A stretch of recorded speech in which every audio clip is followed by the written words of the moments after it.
صباح الخير أحبائي وأعزائي، كل عام وأنتم بخير، كل سنة وأنتم طيبين. النهاردة أول يوم في السنة الجديدة 1/1/2022. نطلب السلام والمحبة تنتشر بين جميع المسيحيين والمسلمين.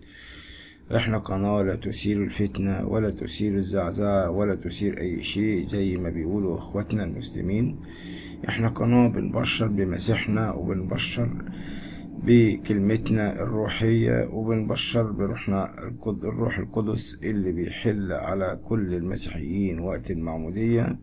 المسيحية هي رسالة محبة، رسالة سلام. السيد المسيح من أول ما نزل على الأرض ونزل هو طفل واتولد في مزود بقر في وسط الحيوانات، في وسط الريحة الكريهة، عشان يورينا ان ملك الملوك رب الارباب هو شخص متواضع. رب المجد حب يورينا، هو كلكم عارفين سواء مسيحيين ولا مسلمين ان ربنا باستطاعته ان يعمل كل حاجة. فالاله العظيم دوت عشان يقدر بعد ما الشيطان اتكبر وحب ان هو يكون زي الاله، فضحك على آدم وحواء. فربنا كان قال إن كان حكم على آدم إن موتا يموت، ومن كتر محبته اضطر إن هو ينزل ويتصلب ويقيد الشيطان إبليس.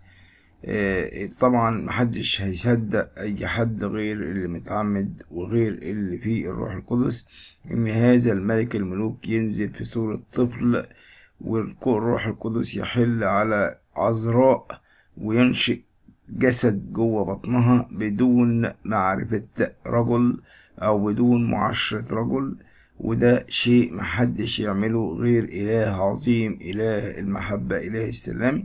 ولما السيد المسيح اتولد في مزود البقر في وسط الحيوانات والبقر والجاموس وفي عز الشتاء وما كانوش لاقيين حاجة يلبسوه، عشان يورونا ان احنا حتى في شدة احتياجاتنا وبشدة ألمنا وبشدة فقرنا نقدر نتحمل، لأن ملك الملوك اتولد وهو فقير جدا جدا جدا من أم عذراء فقيرة جدا جدا جدا، أب جسدي وليس أو أب نقول يعني ما هوش أبوه الحقيقي، ولكن اللي رباه وعلمه النجارة، يوسف النجار، اللي الكنيسة ما اتكلمتش عنه كتير وما نعرفش عنه حاجة كتير. هذا الشيخ العظيم اللي كان بيمشي على رجليه والسيدة العذراء حاملة هذا الطفل العظيم وهي راكبة يعني حمار أو جحش، واخد بالك انت، وظهرها متني وشايلة الطفل. كلام جميل، كلام رائع. ومنذ طفولته إلى حتى إن صلب لم يهين أحد ولم يجرح أحد ولم يشتم أحد ولم يمسك سلاح ولم يطلب من أي حد إن هو يعتدي على حد، بل قال لك من لطمك على خدك الأيمن حول له الأيسر. هذه الرسالة التي أرسلها السيد المسيح، التي بعثها في نفوس البشر، ولكن كل البشر لم يستطيعوا أن يسمعوا هذا الكلام. ولكن من أراد أن يكون في السماء مع يسوع المسيح رب المجد فلابد أن يتبع أسلوبه ويتبع محبته. وقال حبوا بعضكم بعضا كما أحببتكم أنا. السيد المسيح قال أوصيكم وصية جديدة أن تحبوا بعضكم بعضا. هذه ليس وصية بجديدة، ولكنها الوصية الجديدة أن دايما تتجدد في جواك، تبقى جديدة دايما جواك، إنك تحب. من لطمك على خدك الأيمن حول له الأيسر. باركوا لعينيكم، طوبى إذا طردوكم وعايروكم وقالوا فيكم كل شيء شر كاذبين. ما أحلى هذا الكلام، في أحلى من كده دين؟ ما أعتقدش. أنا كل هدفنا إن احنا نبشر ونقول الكلمة الحقيقية، كلمة ربنا، الكلمة الجميلة، الكلمة اللي دايما بتكون في وسطينا. النهاردة البابا تودروس أرسل في رسالته في العام الجديد بيقول لنا كلام. بيقول لك البابا تودروس الثاني بابا الإسكندرية وبطريرك الكرازة المرقسية إنه على الجميع البعد عن التلصص. يعني إيه؟ التحدث عن خصوصية الآخرين، يعني النميمة والتحلل بالصفات الكريمة وصفات السيد المسيح. وقال في عظته ليلة رأس السنة في صلوات القداس الإلهي المرقسية باسكندرية في العام الجديد لابد على الجميع أن يسمع جيدا وينتقي كل ما هو مفيد وله قيمة، ويضيف إليه المعرفة والبعد عن الأشياء السلبية، مطالبا التحدث عن أعمال الله والتحدث بصورة إيجابية. وقال إن هذا العام الجديد يقرر فيه رقم 2، وهو رقم يفسر في الكتاب المقدس بالحب، لذلك هو عام الحب، متمنيا للجميع عام سعيد وسنة بها سعادة وبركة على الشعب المصري. وكان قد ترأس البابا تودروس بابا الإسكندرية وبطريرك الكرازة المرقسية صلوات القداس الإلهي بالكنيسة المرقسية بالإسكندرية وسط إجراءات احترازية مشددة. وشددت مديرية أمن الإسكندرية الإجراءات الاحترازية في محيط الكنيسة، وفرض كردون أمني في محيط الكنيسة، ووضع بوابات إلكترونية والتأكد من هوية المصلين بإبراز البطاقة الشخصية. كما فرضت الكنيسة المرقسية إجراءات احترازية مشددة، ووضع علامات للجلوس حفاظا على سلامة المصلين وفق العدد المسموح به داخل الكنيسة وبالحجز المسبق. ويشارك البابا تودروس الثاني القداس القمص إبراهام إيميل وكيل البابا تودروس والأنبا بافلي أسقف عام الشباب وكنائس المنتزه والأنبا هرمينا أسقف كنائس قطاع وسط والأنبا إيلاريون أسقف كنائس قطاع غرب زراعة الكنيسة المرقسية وعدد من الآباء الكنيسة في الكهنة. كما جاءنا أيضا خبر مصر تصدر بيان شديد اللهجة بعد كارثة الصباح. ماذا بعد؟ مصر أعربت جمهورية مصر العربية اليوم عن بالغ الأسى وصادق المواساة لجمهورية السودان الشقيق أثر حادث انهيار منجم بولايد غرب كردفان، والذي أسفر عن وفاة عشرات الضحايا. وتقدمت مصر حكوما وشعبا في بيان لوزارة الخارجية بخالص التعازي لحكومة وشعب السودان الشقيق ولأسر الضحايا، متمنية سرعة الشفاء للمصابين، وأكدت على تضامنها الكامل مع السودان في هذا الظرف الأليم. وبالأمطار تزداد في 6 أكتوبر.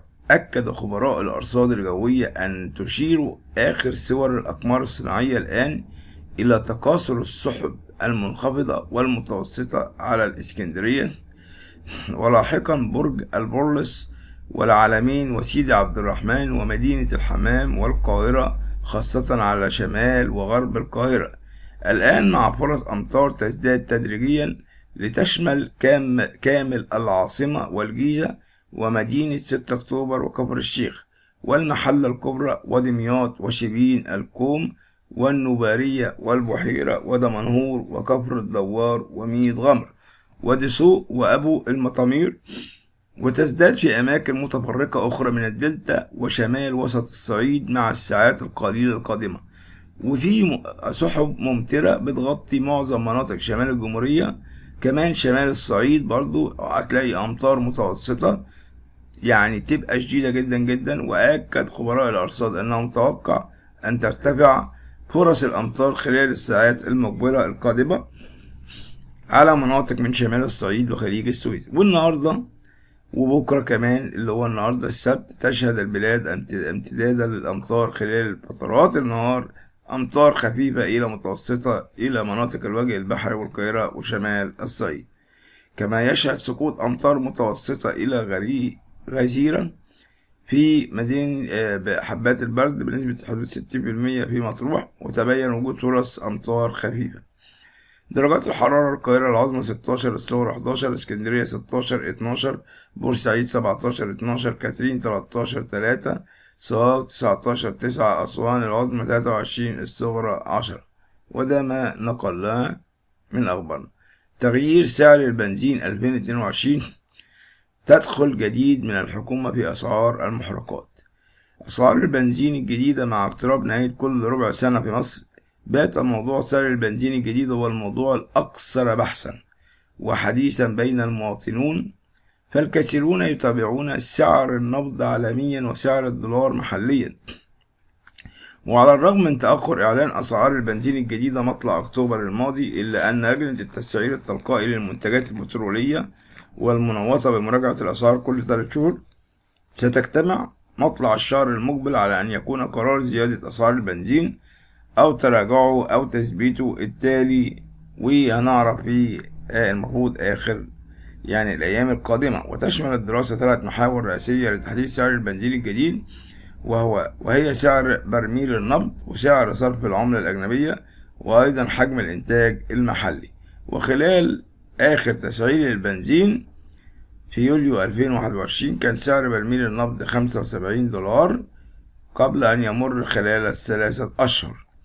وكانت لجنة التسعير التلقائي للمنتجات البترولية بمتابعة تطبيق التسعير التلقائي بشكل ربع كل سنوي قررت في اجتماع منعقد عقب شهر أكتوبر الماضي التوصيل بتعديل الأسعار الحالية السائدة في السوق للربع أكتوبر لديسمبر. سعر البنزين الجديد: سعر البنزين في 2022 فلا زال سعر البرميل النفط مقارب لسعر خلال الربع الماضي وحتى الآن، وذلك في انتظار المعطيات. وجاءت أسعار البنزين الجديدة كالآتي: 7 جنيهات للبنزين، و8.25 لل92، و9.25 لل95. واستعرضت اللجنة متوسطات الأسعار خام البرنت. ورفعت وزارة البترول بنزين وغاز السيارات بقيمة ربع جنيه للتر واحد، وسيتم تثبيت هذه الأسعار لنهاية العام الجاري على الأقل لحين الانعقاد. قلنا لتر بنزين 80 ب7، لتر بنزين 92 8.25، لتر بنزين 95 ب9 جنيه وربع. وقررت تثبيت سعر السولار إلى 6 جنيه 75 قرش.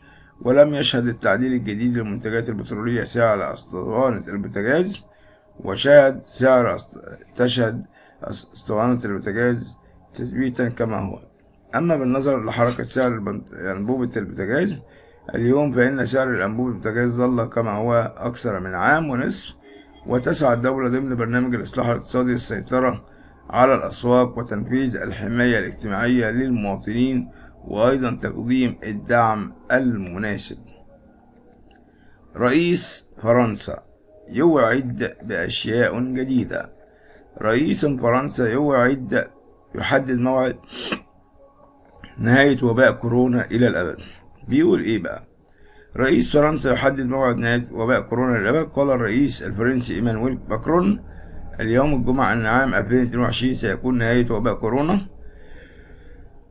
وذلك بعد أن أعلنت فرنسا تسجيل 232,200 إصابة جديدة بفيروس كورونا خلال ال 24 ساعة. وحققت فرنسا أمس رقم قياسيا جديدا في عدد الإصابات بفيروس كورونا بعد أن ارتفعت الإصابات المؤكدة إلى 206,243 إصابة جديدة خلال 24 ساعة بفرنسا.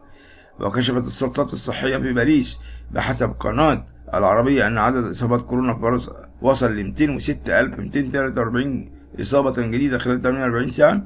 وسجلت فرنسا الثلاثاء الماضي حصيلة مات 179,000 وأفادت هيئة الصحة العالمية الفرنسية بإحصائية محدثة بتسجيلها 179,807 خلال الساعات 48 ساعة، مقارنة ب 330,383 في بيانات أمس الاثنين.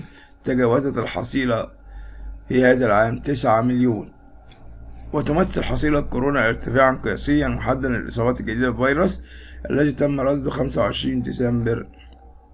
وأشارت محتويات الهيئة إلى عدد المصابين في غرفة العناية المركزة ارتفع إلى 83 من 83 ل 3416. إن السلطات الفرنسية رصدت 242 وفاة جديدة في المستشفيات مقابل 256 يوم الاثنين. ويأتي الارتفاع غير المسبوق للإصابات في ظل انتشار متسارع لسلالة أوميكرون الجديدة اللي بتعتبر أكثر انتقالا، بينما تبحث السلطات إجراءات جديدة لمكافحة المتحور خاصة تكثيف عملية التلقيح. وتضاعفت حالات دخول المستشفيات خلال الشهر الماضي، حيث يعد متحور أوميكرون جهود باريس لدرء إغلاق جديد. وأظهر أكثر من شخص واحد من بين كل 100 شخص في منطقة باريس نتائج إيجابية لتحليل فيروس كورونا.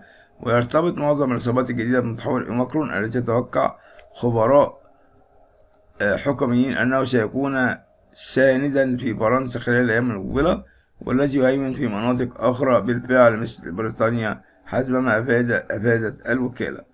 ربنا يشفي كل مرضانا، ويا رب يجعل هذه السنة سنة جميلة. وهنختتم شاهد هدية الرئيس السيسي للمصريين في رأس السنة. شاهد هدية وثق حزب مستقبل وطن في مقطع فيديو توزيع هدايا من الرئيس عبد الفتاح على الأطفال والمواطنين بمناسبة رأس السنة الميلادية 2022. وأظهر مقطع الفيديو مجموعة من الشباب عددا من الهدايا ويوزعوها على المواطنين في الشارع، فيما تنوعت ردود فعل المواطنين والأطفال على استقبال الهدايا، وجاءت تعليقاتهم كالتالي: كل سنة وأنت طيب، وشكرا يا ريس، وده أحلى رئيس في العالم، وميرسي، بنحبك أوي بجد، وسنة حلوة على حضرتك يا ريس، ويا رب يخلينا ليك ويخليك لينا، وشكرا جدا يا سيد الرئيس على الأمن والأمان وكل حاجة حلوة بتعملها، وبحبك أوي يا رئيس، وكل سنة وأنت طيب. أعلن وزير النقل المصري المهندس كامل الوزير عن هدية مقدمة من الرئيس عبد الفتاح السيسي للمواطنين المصريين تتعلق بالسكك الحديدية مع بداية العام الجديد. طلب الرئيس عبد الفتاح السيسي من وزراء الدفاع والداخلية والإسكان انتهاء من مشروع الهوية البصرية لمدينة أسوان قبل حلول عيدها القومي في 15 يناير لتكون هدية لأهل أسوان. وقال الرئيس خلال ختام احتفالية افتتاح مدينة أسوان الجديدة على المسرح الروماني: وزارة الدفاع ووزارة الداخلية والإسكان هم دول اللي معاهم فلوس يخلصوا موضوع الهوية البصرية قبل يوم 15. العربيات والأتوبيسات بتتحط اللوجو اللي عرضته الجامعة الألمانية، وعلى محطة السكك الحديد ومنشآت أخرى لو اتكلف 100 مليون أو 500 مليون. دي دعوة من الرئيس السيسي. شكرا لكم أحبائي وأعزائي، وربنا يجعلها سنة سعيدة وسنة جميلة على الكل، ولكم كل عام وأنتم بخير، وسلام الرب يكون معكم.